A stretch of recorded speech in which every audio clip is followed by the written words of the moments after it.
Hey y'all, it's Dalanie. And it's Katie, and this is Classically Black Podcast, where we talk all things classical music and being black in the profession. with trap beats playing in the background. Hey y'all.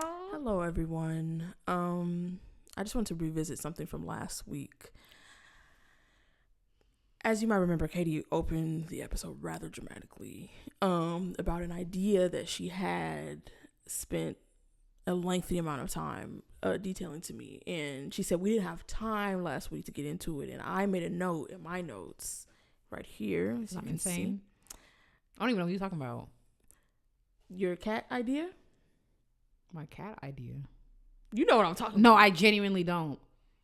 My cat idea. For your photo series.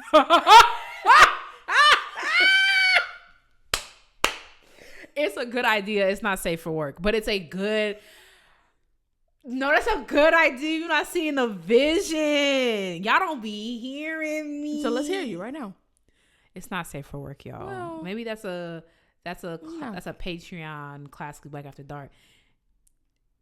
Yeah. Wait. Tell me the premise again. With using animals. Cats doing cat things. Okay, but there's a double entendre there. You fill in the blank. That's Tito. No, actually, I'm happy you brought this back up because I completely forgot about that. It's art. Now, it's in my genre of art necessarily, not particularly, but I was coming up with, why did it even come up? Because, yeah, to be fair. I stand by that. Cats I'm sure you do. Doing cat things. I'm sure you do stand by that. Thank you for bringing that. You know what? Thank you for sharing, Dalanie. That was very insightful. And I know you tried to make it a thing. You tried to, oh, Katie made a dramatic. I know you tried to do your biggest one, but actually stink. This was riveting and exciting for everyone involved. So thank you for sharing.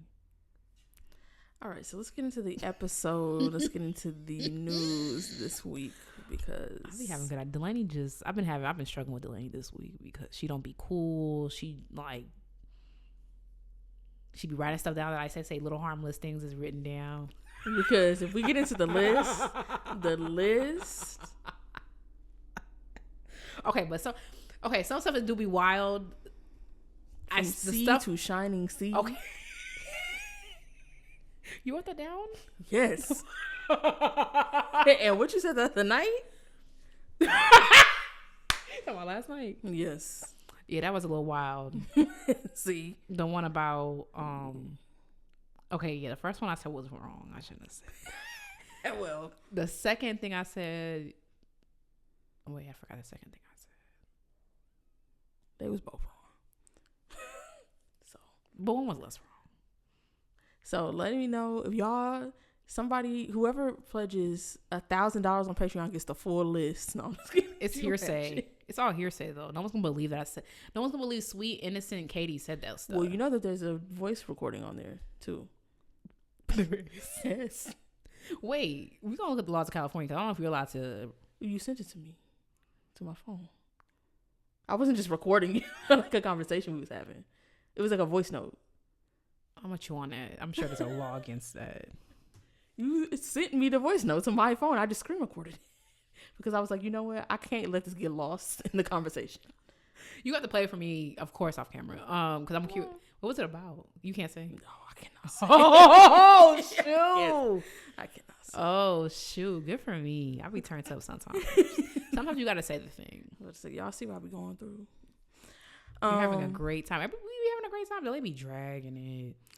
All right, so in the news this week, I was trying to mix up the news and do positive stuff, but I kept pushing the negative stuff over. So now we have, well, this is not negative. It's just serious.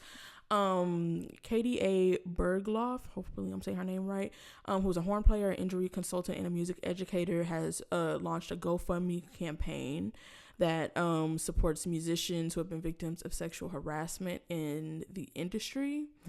It's called Courage Over Silence, and it's going to provide financial assistance for legal fees, other legal costs, offer emergency financial relief to survivors and whistleblowers in need, and raise awareness of systemic issues in the music industry.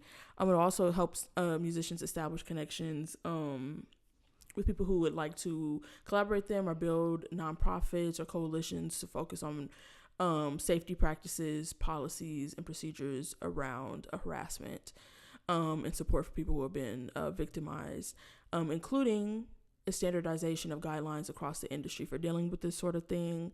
So, we will link the fund in the description. She also put out a statement. Let me pull that up. She says these institutions revered for fostering artistic excellence have also been spaces where power dynamics often go unchecked. Survivors, advocates, and whistleblowers who speak out frequently face retaliation, legal threats, and career-damaging consequences for their bravery. It is time to take a stand. So, if you want to donate to Courage Over Silence, check in the description. The GoFundMe will be there.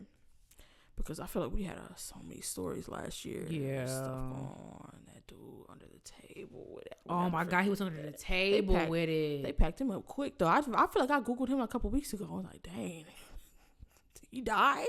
Like, we talking about euphonium dude? Yeah, I was like, he wiped off the face of the internet. Whoa. Like, they packed him up quickly.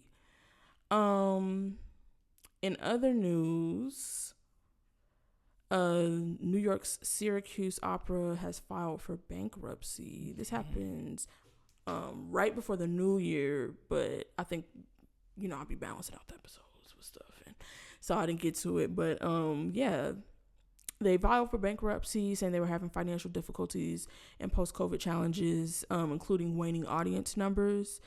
The company's had continuous operations since 1974. So, dang, they had just celebrated 50 years.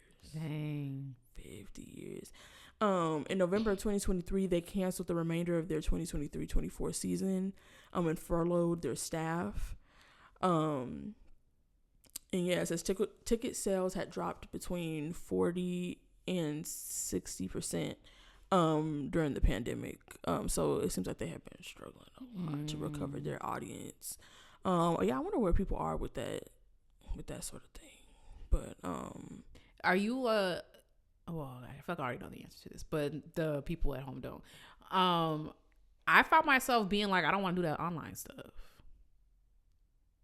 What online stuff? Like in general.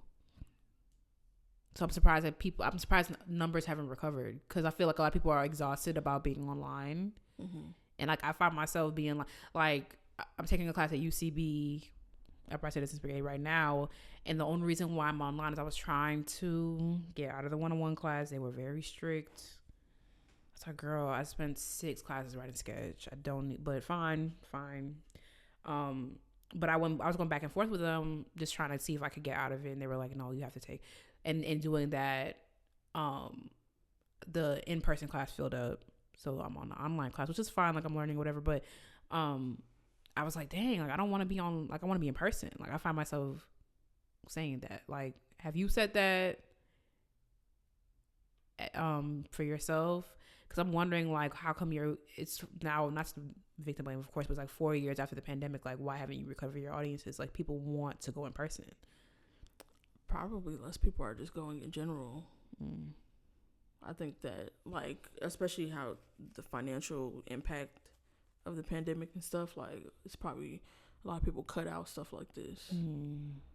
Yeah. Like, we're just gonna stay home. Dang. Yeah. It says their board chair said, given the economic climate and uncertainty in our world, grant support, sponsorship, and donations are all in jeopardy with no real promise of a return to pre-pandemic giving levels. It says the Syracuse Opera was once the only year-round professional opera company in central New York, and it hosted locally produced opera with fully staged performances featuring world-class and local talent. There's also been a number of other smaller companies closing, like the Maryland Lyric Opera, Inland Northwest Opera, and the Miami Lyric Opera. Also, the Tulsa Opera canceled their 2023-24 season due to financial difficulties. Yikes. I wonder how that works. You got to close the whole thing down. Like, you can't just do, like, go to part-time, or they probably already did that. There's so many people also involved in the opera. Yeah. Or, like, 2 shows a year. Something. It's like, is that worth it? What you getting? Probably in the red and the redder. And yeah. the reddest. So, dang. Yeah. Well, I wish I had something else to end that with, but I do. Live stream. Wow. Well, I was trying, because usually I try to end on a good note, but those are just both been sitting. But we do need to talk about the live stream, which is happening on the last Wednesday of this month, which is the 29th. Dang, for real? Mm-hmm. Yeah. The 29th at 5 p.m. Okay, so I'm signing that on my calendar. That's great. 5 p.m. I believe. Eastern. Whoa. Pacific is usually the time that we do the live stream, but we'll also post it on Instagram, and I'll probably put it in the description. We're doing a Q&A live stream. We posted on our Instagram story. We got some questions. We'll post again before. People answered? Yeah, some people answered. Okay, y'all. You like us. You can also DM us questions or email us, classicallyblackpodcast@gmail.com. And yeah, I guess we'll see all of those. So, period. Yeah. So for the intermission this week, for this episode, we're talking about stan culture. So I thought I would ask Dalanie, have you ever met a classical musician or something and fanned out?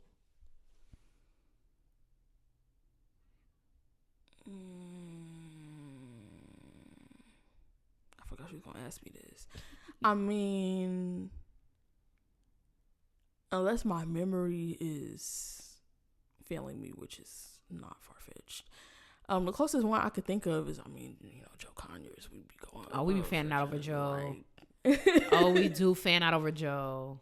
But that's a little different now, because it's like, because we know him now. But it's really like giving roll out the red carpet. Yeah, like talk correctly. Like, everybody straighten up. You shouldn't be making eye contact. Like, stand up when you walk in the room. Take your hat off. Bow, curtsy. I don't remember the first time I met Joe, actually. I don't remember the first time. I met him on accident in the lobby. I was like, oh. I don't remember what year Sphinx that was, though. Yeah, I feel like I do remember. I remember us taking that picture with him, right, with Sphinx, a couple years ago. I think that was the first time we met. Yeah. But I was like, listen. I remember when he followed us. I was like, what? Because he followed us mad early. I was like, Joe Conyers following us? It's kind of insane. But other than him, I feel like I didn't even really know like a whole lot of like people that was a big deal in classical music. Like, who really? I met Edgar Meyer, but I feel like I didn't even really, like, I have found out who he was shortly before I met him. And also I didn't even, it's so funny that we were just talking about headshots and how some people need to retire them. Because I met him, I didn't know it was him. Because I'm with that headshot, hang it up, flat screen. Girl, they be having headshots from 1930 like Stink. 1930 is insane. Somebody took this with a camera that makes smoke when you got to go underneath the sheet. I was like, might be time to hang that up because you're unrecognizable. Like, I know when I said it was a little rude, but y'all gotta look at the note behind the note. Yeah, so I don't think so I didn't fangirl because I didn't know it was him. So I'm trying to think. I'm really going through my little. I haven't met that many famous people. I remember. I'm trying to think about did anyone famous come to Memphis while I was there, but no, because Renee Fleming came. Well, Renee Fleming be everywhere. Like, go to Eastman for 2 to 3 business days. You gonna see Renee Fleming. Like, no tea, but like, she loved Eastman down. When they were like, "Oh, Renee Fleming coming this year," I'm like, okay. Like, I didn't even know who Renee Fleming was before I went to Eastman. Yes, don't get offended, vocal girls. I don't be in y'all world. And I didn't meet Nabucco Amai. So I can't count that. Because she was at the IVC, the International Civil Congress in Rotterdam. But I didn't meet her. So, and I don't be fanned out. Like, I would be cool. I was trying to think. Like, this was my intermission question. And now I realized that I didn't even have nobody to even consider. Like, I can't even think of somebody I was like even nervous to meet.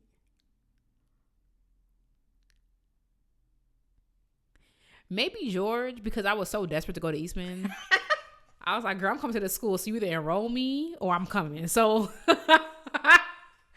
so maybe George, but not even then, because like sometimes stuff feels like it's supposed to be that way. I don't know how to describe it.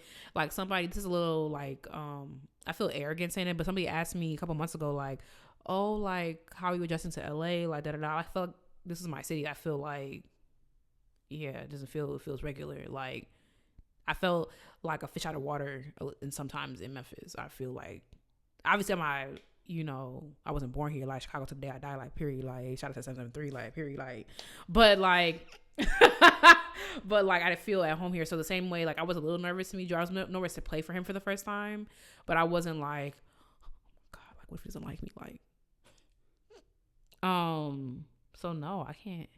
Maybe I didn't even meet nobody. I can't think of nobody. Fanned out? Me? I'm just playing. Okay. Yeah. Maybe nervous to meet George. Katie on her. Period. I've been trying to be cool because everyone knows I'm a crash out. So all right. That is not a secret. I'm trying to work on it to no avail. But I've been doing good with my situation. You don't think so? Wait, with your situation or? Wait, not my situation that I do with the computer. Right. But your other situation. The situation that's been going on since last week. Oh, you said you've been doing good? You don't think I've been doing good with that? You can be honest. You've been doing compared to, like, I feel like I've been. Depending on how you could be doing. How I could be doing. You've been a little unreasonable here and there, but also that kind of comes with the territory. Yeah, that's kind of like, I could be unreasonable. But you've been less cool than me because you, yeah. No, because you went on that. Katie, mind you, all I did was look at her. No. 5 minutes that nonstop. Is so dishonest. What are you kidding? Did I say anything to you? No, Dalanie. Did I say anything? You're not being earnest. Yes or no? Did I say anything to you? It doesn't matter. It's the way you did it, and you know that. What do you? You stood hand on hip. On. I texted her an update about something that's going on in my personal life.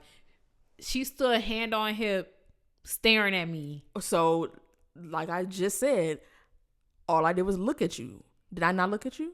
That's not, you're not being earnest. How? Because you know there is a context in which you do that.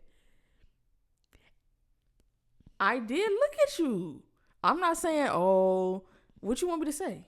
You could have just been cool. Like, ready to do the episode? Yeah. I texted you an update. But so how would you describe it? Of what you did? Yes. No. I'm asking you how would you describe it? You do that thing where it's like, But I didn't say, I know you. I looked at you. I know you, and I know you very well. I know exactly what that was, and you know that I know exactly what that was. I'm not saying it wasn't that. All I'm saying is that I looked at you and I did not say anything, and then you talked for 5 minutes. Yeah, as one would when you are saying something without saying it. Because there some like, oh, I don't know where this is going, oh, this is over type thing that I went through a couple of days ago. Like, yeah, but like, without saying too much of my business, we bounce back. So yeah, like, Dalanie know what she be doing, and I know what I be doing, so I can't even really be mad at her. See? So we'll move on now, because I will not say anything else about this. Well, just like I didn't say nothing. You taking my lead. Going back. We're on the same page. Sister.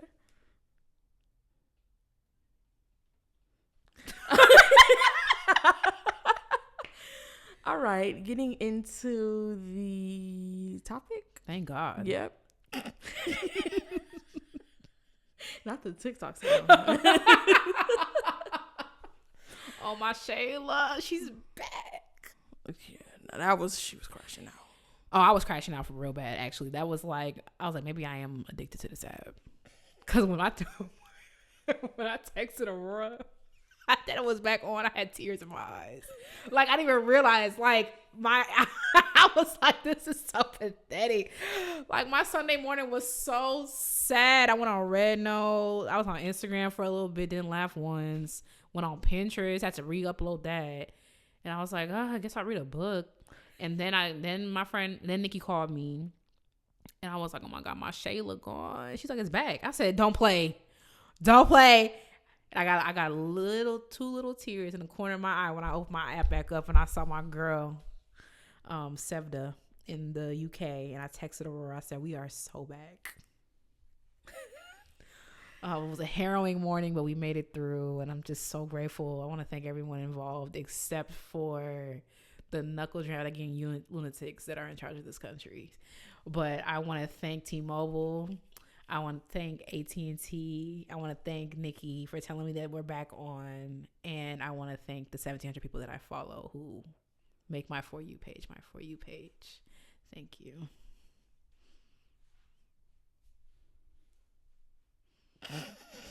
Alrighty.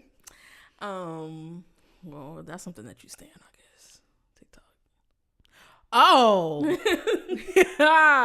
It's a problem. I was like, what did I do before TikTok? That's like, I was genuinely like, I don't remember my life before TikTok. I think you was an Instagram girly. And I think I watched a lot more YouTube. Oh yeah, I was about to say, because there was a gap. Because I feel like you've been off Instagram for years at this point. Yeah. Because it's been a long time since you liked Instagram. Because Instagram's so unlikable. It's so unlikable. Like, it's just so, like... I like Instagram for Classically Black. Yeah, because they funny. Y'all are funny. But like for my personal, like the stuff, like it just don't work. Like that one video where somebody on TikTok, they was like grabbing my makeup kit because you can't be ugly on Instagram. It's like, I can't be sitting up in my nightgown making a video like I do on TikTok on Instagram. It just look out of place. Yeah, it doesn't work. It just doesn't work. So anyway, like Katie said, this week we're talking about stan culture, which most of you I'm sure know, but I feel like stan culture has become just bigger and bigger and bigger. Has it calmed down? Have we plateaued? Or I'm not on Twitter no more. I think maybe you're just not on Twitter. A lot of stans are, I think, genuinely mentally ill. A lot of people, lonely. Yeah, and it's like, some people, y'all just want community and like, but you just need to get outside and just touch grass. Like, people who, a lot of times it's like people who are like, they're huge fans, but like they literally spend time online arguing with other stans over stuff that it's just like, you just like who you like. They putting up stats against each other and they're saying all this like just crazy stuff. Mm-hmm. It's really, there's some parts of stan culture that I'm like, that's actually kind of like, some parts where I'm like, oh, that's actually like kind of nice and like kind of beautiful when I see like the way like people do the fan edits and how they organize around like a release and support their artists and all that type of stuff. But it just comes to a point. Like this one dude who was a barb, which is always a barb, literally flew to somebody's house. That's insane. Over something that they said on Twitter and was like, come outside, we finna fight, all this type of stuff. I'm like, Nicki Minaj just not know that you exist. She wouldn't even spit on you. Like, you on fire, girl. She got her own. And she be weaponizing the bars too. She does. She's too old for that. Like, I was already kind of from grace. I was already kind of indifferent about Nicki Minaj outside of her talent. Like, obviously I can respect her talent, but like after that last thing, I think it was with Lotto. Well, I think I checked out before Meg. I think I checked out around Meg, actually, for real. But I'm like, you talking about her dead mom? Like, you're weak, like, and not too much, girl, because you got a pedophile sitting up in your house, like you the belle of the ball. Sorry, sex offender. I don't think she's technically a pedophile. He's a sex offender though, a registered sex offender. Like the whole world knows. The whole world knows your address because they must. I was about to say required by law, because when PNB Rock got shot, and she was like. And she stoked all that hate for his girlfriend and was like, we should know by now not to be posting a location. All this type of, I'm like, your actual address where you lay your head, your son lays his head. Your son lays his head. is on the internet because it's required, because a judge said it must be. So let's not talk about sharing locations. Like what Lotto say? And you let that nigga dog you out. Couldn't be me. Like you got him sitting up in your mansion like he's the belle of the ball. Like he's the belle of the ball. Like he lucked up for real. Because that's what you thought you deserved. Wow. That's what I'm saying. When you really put it like that, it's like, well, that's what you think you deserve. Like I just can't imagine you don't know who you are. You don't know who you are. And so a lot of people, and also the bars was also the ones that somebody was taking legal action because they was they were sending all them death threats and all that type of stuff. Like it just gets really, really, really, really bad. There's just being a fan of somebody, but there are levels to it. I feel like there's a healthy level of standing. So do you stand anyone? No, there ain't nobody. I feel like a stand is like a part-time job. I feel like when I think of like, am I a fan of people? Like 100%. But like, I feel like to be a stan, like you got to be really involved. Like, and I don't think I'm like that with anyone. Like the stans, think about it, they're making edits. They own everything. They go to everything. Like, I feel like that's why I said there's level. I feel like that's the tippy top are the people that like I would never run a fan page ever. They got a fan, right? Like, but I don't think that to be in a, like, I feel like a stan is somebody who you're in a community. Like, I don't even think that. Or like you're in, like you consider yourself a part of somebody's fan base, but like the name. You know, I feel like I'm in the Beehive. Because I was gonna say, I feel like, and there's levels to being in the Beehive. I'm definitely like entry level Beehive though. Yeah, like I love Beyonce. Don't say nothing to her. Don't say nothing about her to me. Don't say nothing. Don't like I'm not even playing around. Like don't piss me off. So maybe not entry level. Maybe like what manager? I would say in the Beehive. And then like Issa. Oh yeah, okay. I stand people all the time. Issa Rae, don't say like if whatever interview Issa Rae has done, I've seen it. No, I've taken notes on it. Don't tell her though because I don't want her to be creeped out. Cause like I'm trying to learn. Like Mindy Kaling, yeah, and like Amelia de Moldenberg. I think she's brilliant. How about you? Well, of course Issa. I think. Like, don't talk to me about Issa Rae. Like I'm gonna hurt your feelings. I'm gonna talk about your mama. And I also feel like there's also like a connotation like with standing, because like obviously like people know Stevie Wonder is my favorite artist of all time, but because if he's an artist of another era, I just don't think of it that way. Yeah. So like, you know, like I don't think of me as being a stan of his. So like I wouldn't really consider that. I am Hive down. Like I think I'm not someone that will buy everything that Beyonce puts out, but at this point, like kind of most things, like when I did that video, everything I bought during the Renaissance era was insane. Like what I have, I got the popcorn bucket from the movie. I have the magazine that they did, the People magazine spread. I have the shirt from the movie, the bag from the movie. I have the hat. I have this shirt that I have on, which is the Alien Superstar one. I have the Heated shirt. I have the Virgo's Groove shirt. I have the General shirt. I have maybe I'm not manager. I have, what else do I have from Renaissance era? Oh, the posters don't count because those were free. Oh, I have the stickers. I have a lot, but Renaissance turned me to a new level of Beyonce fan. Oh, also when I saw the movie twice and I went to the concert, like it definitely took me to a new era of Beyonce because I've always literally since Beyonce's been Beyonce my entire life. So, but Renaissance era took it to a whole different level at this point. Like, yeah, I almost had to cuss my grandma out, to be honest. That reminds me of that Kendrick Lamar lyric where he was like, I cut my granny off, she don't see how I see it. Which reminded me of you. Oh, because I will put you on ice. But yeah, very much Beehive down. You could never, ever, ever in a million years make me hate Beyonce. So. Like ever. And I feel like I'm a I feel like I'm on the cusp of like being a baby hottie. 2024 made me a huge Megan Thee Stallion fan, but I'm very new to the situation. You know, I love Meg. I think she's sickening. And I think she's going on tour this year, and I've considered it. And there's literally the only people I'm going outside my house for to see in a concert is like Beyonce, Stevie Wonder. I'm going to a live Naruto symphonic thing concert because that's like a very nostalgic show from my childhood, and that one cellist. That's like I'm not in love with concerts, but I was like I would consider seeing Meg, but I would have to know some more of her older stuff first. So I'm very new to it. I don't think I'm quite to the point I could call myself a hottie yet. Yeah, I love Meg. I love everything about her. I don't know. I feel like I'm a hottie, but like don't give me the mic. Yeah, don't give me the mic. Cause I know a couple songs off her most recent, well, not her most recent, the Megan album, not the Megan Act 2.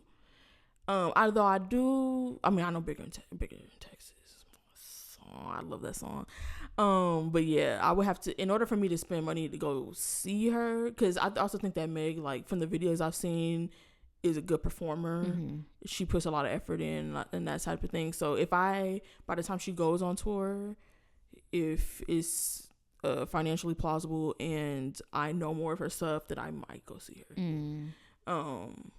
But yeah, I feel like that's it. Everybody else like, yay, love and support. But I mean, I just go to a random concert. Like I went to Lotto, which I enjoy Lotto, but I did not know as much of her music as I thought I did. Yeah. But she put on a good show. I had a good time. Yeah, some people are like that too. Like, because that's another weird thing that came out of stan culture. People are like, you don't know what they're doing. Why you coming to the concert? People used to always like just walk into concerts and do stuff like that. I personally I'm just not gonna have fun because of the crowd and whatever. I need to know what's going on. I think it's better when you know. You're just gonna have a better time if you know the songs. Like when I went to the Kirk Franklin concert, like there was not one song up there I didn't know. A lot of while was just like, couldn't be me. Like, but she got fans. The girls around me knew the words, and I was just standing with my little drink. Like, okay, Lotto, do your thing. Like, that's how it was at Stevie Wonder concert, which I'm like, I could tell who in here ain't never been to a Stevie Wonder concert before because y'all mad. And you just certain things you gotta accept. And I was like, I hope the people behind me real fans because I'm standing up the whole time. So like, not the whole time. But for whenever he's on stage, I'm saying, like whenever he's doing a song, because he also has other people in between come in, and he got some good people. Lucky Day was there, who's very good live. I don't know anything about Lucky Day, but he can sing like very good live. I might have like one or two of his songs. Like I was really surprised. John Batiste was there. El DeBarge was there, which, oh my God, I freaked out. El DeBarge came. This other lady, I think her name was Shalea. She was very good. She did like a medley of like songstresses. So she did like some Aretha Franklin and some, I think Anita Baker, something like that. But yeah, he had a couple different people. He had a gospel choir, of course. Maybe not of course, but he also had a little orchestra. I was like, okay, organized. Because in the past, maybe he heard what y'all was saying about him. Because he don't care. Because the fact that you started an hour late, just about an hour late, and then you come on. I already know. For what I know for sure he's going to do, at least 45 minutes, probably an hour late. He's going to come on stage. He's going to either sing one song or he's going to talk, and then he's going to immediately leave. And I was like, you really like, I just come, it's similar to when I travel with my bass, where I'm just like, anything that happens, I'm going to just be cool. See? It works for everything. Be cool. Be cool. It's like my thing for 2025. Like, it works because there's no situation that it would not be better if you wasn't just be cool. I will say this last one was not the worst that he's done in terms of like talking too much and stuff like that. He actually didn't talk as much as he has in other concerts because but he was talking. It's like he was telling the story behind the song, and somebody was like, "Sing it," because it really be giving that like. It really, I just come prepared. I come prepared for the work, and nothing's gonna top the year that he said anybody that can sing come on stage, and people started running down the aisles to get on stage. Anybody that can sing, and this is a theater full of thousands of people. Why would you do that? And people want to be on stage with Stevie Wonder. People is And his security was like, so just doing stuff. Just doing it because you know what you finna do. I'm not gonna say what I was gonna say. Like, you can't do nothing. Yeah. Like, sir. But anyway, yeah, so that's stand culture. We're gonna talk about stand culture in classical music, because we kind of talked about whether or not we stand anybody in classical music. There is a very actually, let me pull up so I can tell y'all some actual examples. There's one example of stand culture in classical music that's like pretty well known. I learned about this in music history. Did you? What? Listomania. Briefly, yeah. So it's Listomania or Liszt fever. Franz Liszt, of all people. Wait, what? Didn't we watch something with Liszt in it? Did we watch a Liszt movie for this show? No, we did Paganini. Oh, that was Paganini. He also kind of had. Yeah, he had stands. They were like more like haters because they thought he was the devil. Yeah, and maybe I wonder if they had like a little cult thing. But he was wildly popular. Yeah. But I feel like, I guess it just spoke to how down bad everybody was that the Listomania thing kind of became its own thing, because I think one thing maybe was the hands, because I know Liszt was known for he had really big hands. Yeah, he had a lot of reach and stuff like that. And you know, some people that be setting it off. I'm like, Liszt of all people, let me see what he really was looking like. Liszt was not cute. Don't even pull it up. Liszt looked like an antagonist. Well, this is a good picture. No, wait, hold on. I'm about to say, what you talking about? I expanded it and it got.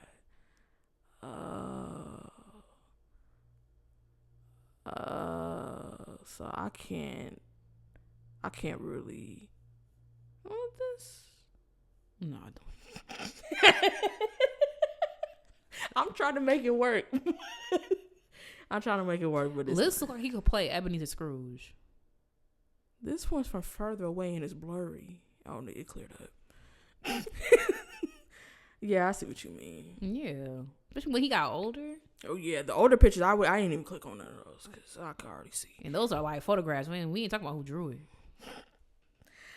Okay, so yeah, Listomania became like a thing. It's basically people was going crazy over Liszt, and this is like the main example of stan culture, of extreme fandom I feel like we have in classical music.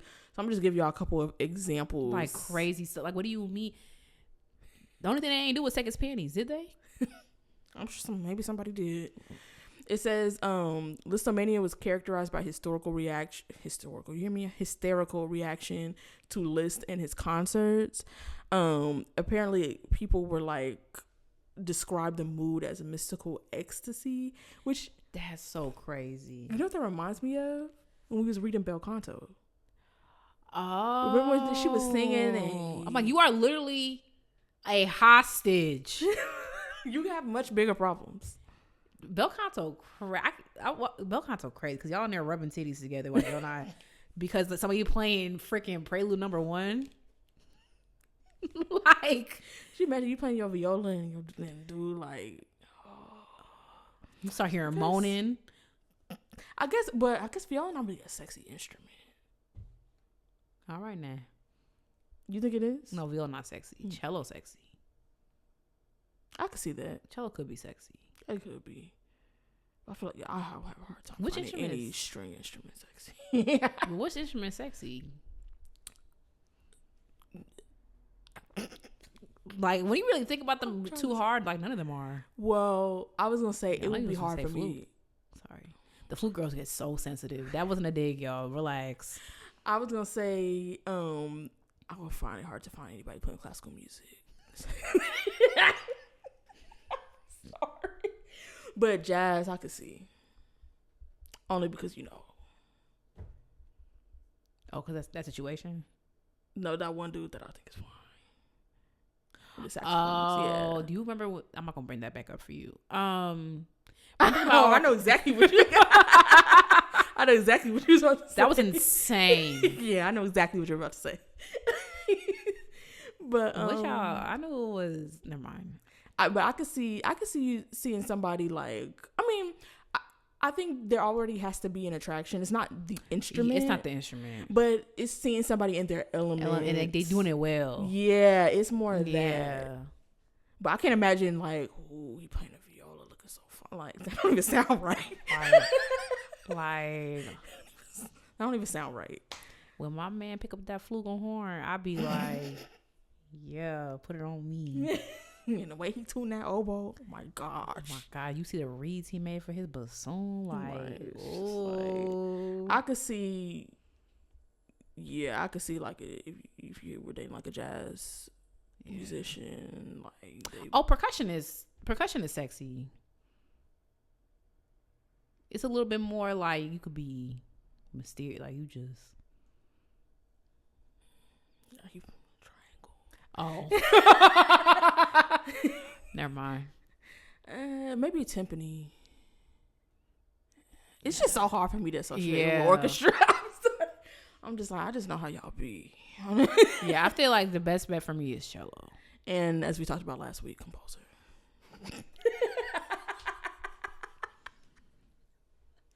Yeah. And that's something you can do. So, and maybe piano. I mean, not to me, but I could see how somebody would think that. Yeah. When a pianist is like doing a thing and it's like, yeah, I could get into that. Yeah, like personally, but I could see how somebody would feel that way. Well, they was feeling some type of way because it says that women would swarm over him, fighting over his handkerchiefs and gloves. That's disgusting.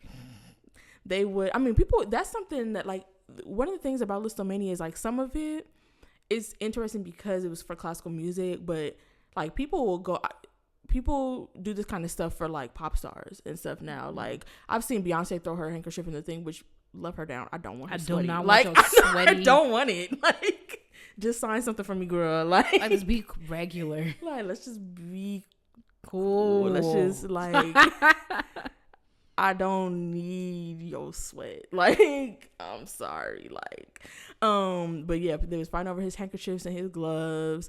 It says that fans will wear his portrait on brooches and cameos. Okay, merch. I was about to say, I got Beyonce on my back right now. Yeah. So I can't say, I mean, and hopefully you have a classic black shirt. It's not our faces, but still, we got the stickers with our faces on them right there. So, like, that's pretty, like, par for the course. Now, women would try to get locks of his hair, and whenever he broke a piano string, they would try to get it to make a bracelet, which could be normal if he was giving them, but the fact that you, like, I need to sneak on stage and get one. Like, I know that, like, at tennis tournaments, they sell balls that were used in matches, you know, because they change out, because the balls get worn out. So that every, like, couple games, they change them out and then they sell them. So it's like, oh, this, like, it's like a memento, but it's like, not like you sneaking on the court and you grabbing, like, you know, like, because there was a crazy thing, probably, like, I don't know when it was, maybe in the 80s or 90s, when a tennis player, somebody snuck on the court and stabbed a tennis player. Because they were a stand of the person she was playing. Did they die? No, she didn't die. But he stabbed her, I think, in the back. Whoa. Yeah. It's crazy. Could you imagine? They're just playing a match. You just get a random draw to play somebody. And because this crazy fan, yeah. Do not like me that much. Like. I'm begging. Like, and you could have just told me, don't play her, I'll stab you in the back. And I could have withdrew. Like, we could have, like. That's crazy. Like, so I feel like the whole piano string thing could be normal if it was, like, a regular thing and not y'all sneaking the piano strings. And also doesn't make any sense. He doesn't even touch the strings. They so down bad, it don't matter. I guess we ain't got nothing to do. Like, what was they doing? It was 1840 something, so I guess what else they was finna do. Yeah, what else you finna do? It says that I don't even know what a file is. It says that some female admirers would carry glass vials, probably maybe a vial, into which they poured his coffee dregs. I'm like, so it just comes to a point. I feel like we passed the point. The boy. Like, y'all must have been on something else.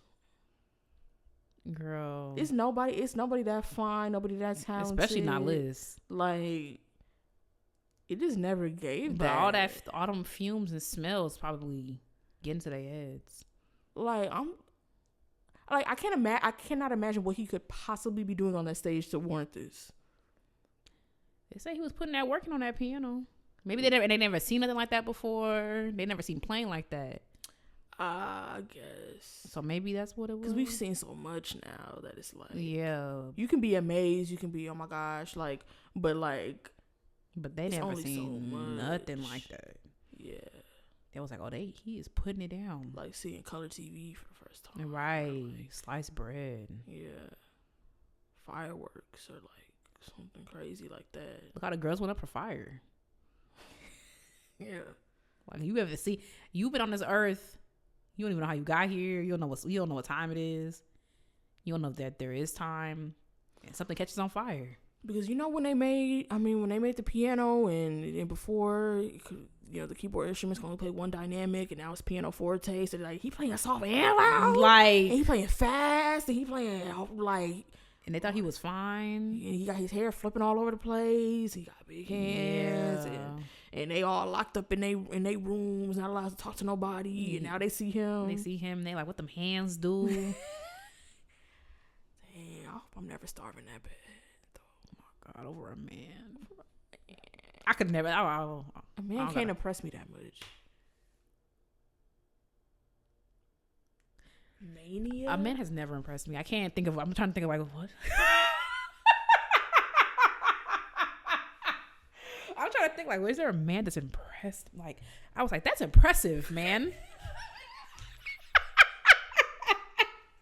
All right, Katie. That's impressive, man. All right, Katie. You know what? Yeah, you're much worse than me. Okay. That's not even true. We are neck and neck. Okay. No, oh, yes. No. Oh, you're yes. at least like 3 heads in front of me. We can offline about this because that's so untrue. Man, because, and I will only say this because I will not go make this drawn out. Because you say I don't write down the stuff that you say. I might say a little thing. You take it way further than me. You if I say something, you finna say something after. Because you be leading the way. Of the same level and caliber and whatever. But which will make starting it. Which will make, and you finish it, which will make you just as bad as me. No, because if it was never started, it wouldn't be done to finish. But the fact that you can't finish it makes you just as bad as me. No, but it don't even be popping into my head until you... But the fact that it does pop into your head makes you just as bad as me. No, it only pops in my head because you planted it there. I can't plant it in your head. Yes, you can. Somebody can introduce you to an idea you wasn't thinking of. And then instead of pushing that idea down, be like, wow, that was an intrusive thought. You say it. All right, Katie. Yep. You so determined not to take accountability. So don't take Nikki's words and wield them against I didn't even remember she said that to you. Yeah, see how Katie not accountable. Katie not accountable. I say some stuff. Conclusion? I said I admit that I say some you stuff. You don't have to admit. I got it on record. So record, freaking. I know. Like, come on, you're better than that. Well. Anyway, okay, last thing. It says that Liszt, this is from one report about Lisztomania. It says that Liszt once threw away an old cigar stump in the street under the watchful eyes of an infatuated lady in waiting, who reverently picked the offensive weed out of the gutter, had it encased in a locket and surrounded with the monogram FL in diamonds, and went about her courtly duties, unaware of the sickly odor it gave forth. So you have cigar smoke, Liszt 1843 breath, like, and gutter around your neck for a man who doesn't even know you exist. So when you got down on bended knee to fish his cigar stump out of the gutter, you like nothing. And what you finna do? That's so weird to me. What do you want to use for a necklace? Could you imagine you have to be mentally ill, actually. Yeah. Because like you're on bended knee in the gutter, picking out somebody, like you have to feel insane. That's like Joe Goldberg. Yeah. Type stuff. Yeah. Y'all be easy. Where do you think she ended up? I hope she's not gonna be around us in the great after. Because I don't don't want none of that weird stuff around me forever. She might be in between. Yeah, there's some purgatory type of behavior. Because I feel like we have not and probably won't see nothing like this for. I just feel like the culture around classical music is so much different now, even around like performers. Like, I wonder how they were. I don't know how audience, like, quote unquote etiquette was in this time, like, where people like yelling out to him during his performances or what like that. But like, I did see actually, that I think about it, on Classic FM they posted that Luciano Pavarotti holds the record for the most curtain calls and encores, and it was like 160 or something. 160. Like that. I'm like, imagine you coming out 160 times. It was something around that number. It's definitely over 100, and I think it was around 100. While y'all clapping, I'm finna see if I can get out the garage.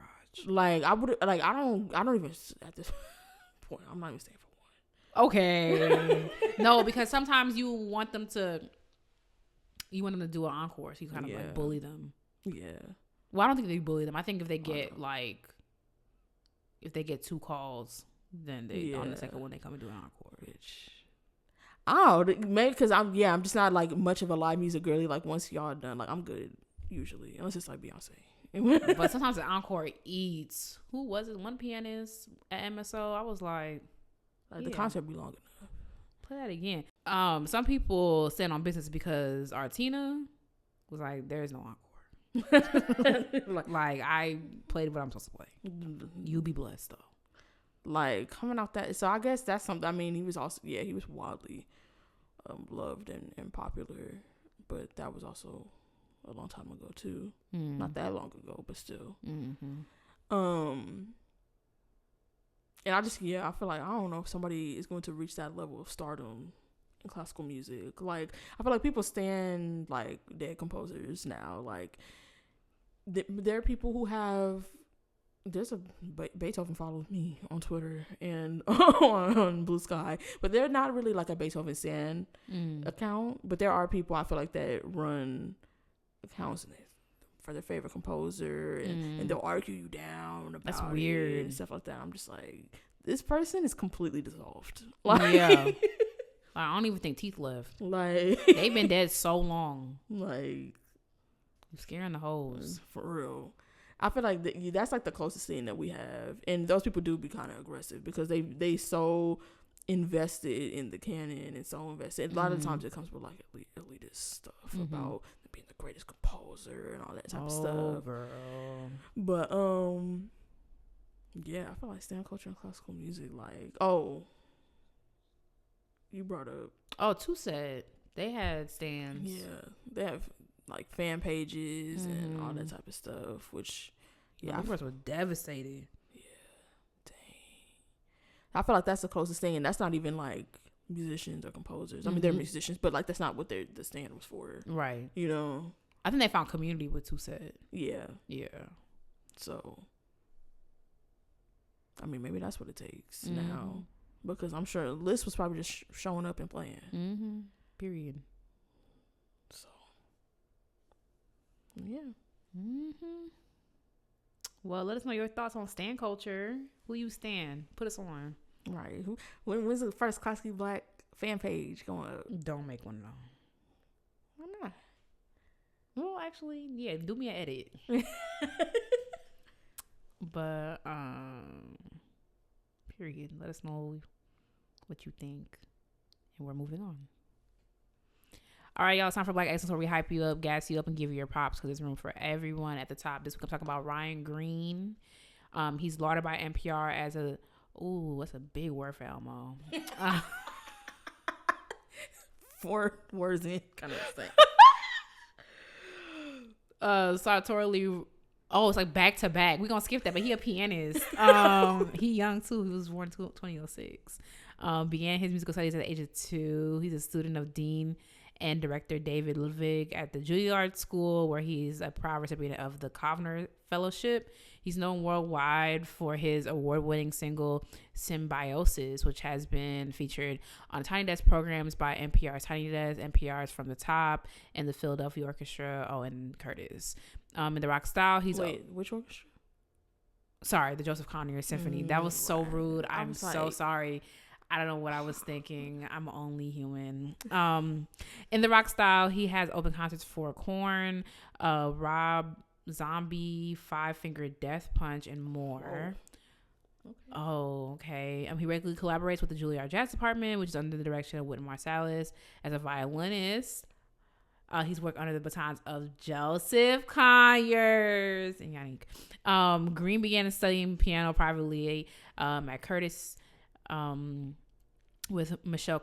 Okay, you know what? I like this bio with Michelle. Yeah, exactly. And he went on to make his Carnegie Hall debut at the age of 12 as the winner of the Crescendo International competition. After joining the Marian Anderson Young Artist Program at 16, he began to study composition under Harvard Rhyuhn and Boccato fellow William Bill Daugherty. Since then, he's received commissions and notable performance by the Philadelphia Ballet, Manhattan Brass Quintet, and the Arlington Symphony, among others. So basically, he said, "Get your bread up." Shout out to you, Rhyuhn. He's been on Tiny Desk. That's where I saw him from the top. Bunch of stuff. So he's also on the board of Generation Music. Oh, shout out to Generation Music. Yeah, well deserved. Keep doing your thing. Period. My piece this week is by Liszt. It is Les Préludes. Yeah. No notes. Ooh. Ate that up. Not you getting Listomania. No, I'm just kidding. No, call me Bob. Yeah.